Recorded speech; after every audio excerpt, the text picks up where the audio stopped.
This year is the 90th anniversary of the arrival of the Columbans in the Philippines.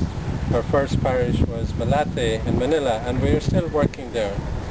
Fr Kevin McHugh, who worked for many years in Mindanao and is now in Malate, tells us of the beginnings of the Columban involvement in Malate and in the Philippines.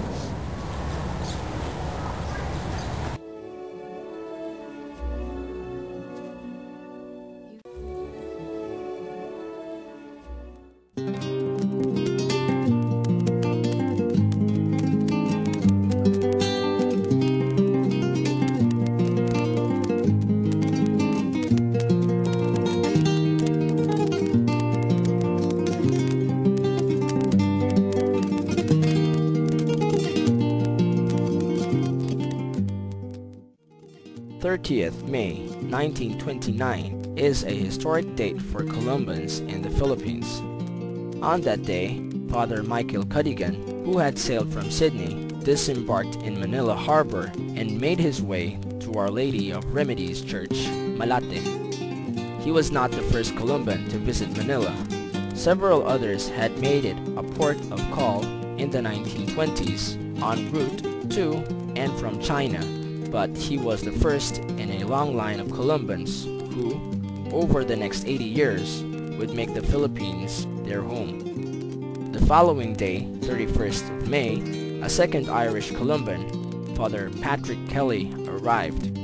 He had sailed from Ireland via Genoa, was met by Father Cadigan at the pier, and escorted to Malate, a short distance south along Manila Bay. The Columbans had been founded in 1918 to work in China, so it was only after protracted negotiations between Rome and the Archbishop of Manila that the society leadership had agreed to send a few men to staff Malate. As a result of overwork and TB, Father Michael Cadigan collapsed and eventually returned to Australia, where he spent the rest of his missionary life. He died at the age of 84. 1898 marked the end of nearly 400 years of Spanish rule in the Philippines. The Spanish priests were deported, and the Iglesia Filipina Independiente, a Filipino nationalist church popularly known as the Aglipayans, after their first head, Father Gregorio Aglipay, gained strength and broke with Rome.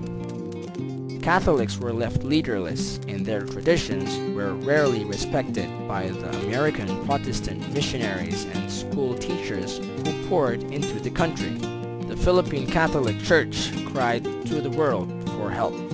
Redemptorists from Ireland, who had come to Cebu in 1905, were requested by the Irish-born Archbishop of Manila, Michael O'Doherty, to accept the parish of Malate. In 1912, they signed a contract to work for the 7 years, but as time went by, were persuaded by the Archbishop to extend their stay for a further 10 years. Australian Redemptorist Father Dennis Grogan graciously stayed on in Malate for a few months to introduce the two Columbans into Manila parish life. In letters to their superiors and members of their own family, the new priests describe their early experiences. Excerpts give us a flavor of parish life 80 years ago. On the 25th of September 1929, Father Cadigan wrote, "The parish is well organized and speaks well for the efforts of the Redemptorists.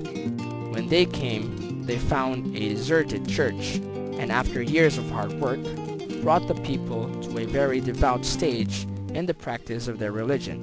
The love they have for the Virgen is simply wonderful." In a letter to his sister the following year, Father Kelly described the grand old custom from Spanish times.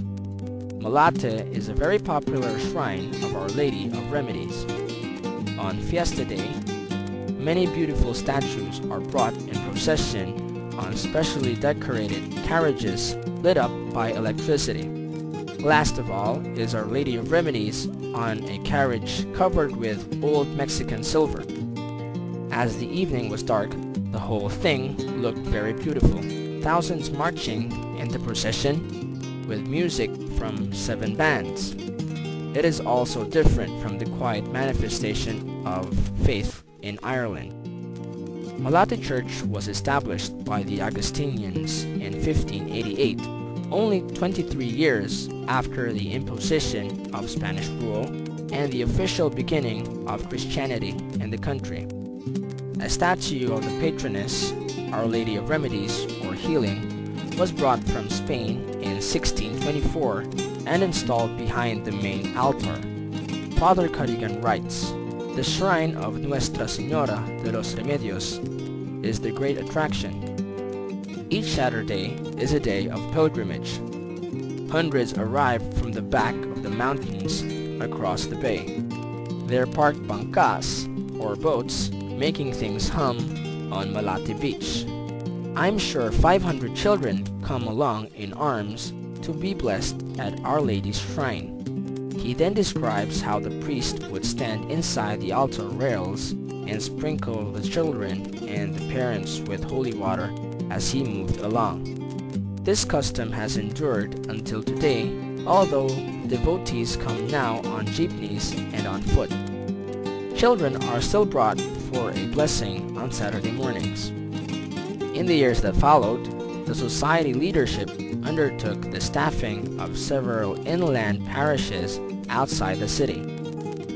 In 1938, a large group came and was assigned to northern Mindanao. After World War II and the expulsion of priests from China, the society took on more territories. Southern Negros Occidental in 1950 and Zambales in 1951. By the mid-1970s, the total number of Columbans stationed in the Philippines had reached 253. Since then, because of the acceptance of mission assignments in other parts of the world, and because of aging and deaths, our numbers have been drastically reduced.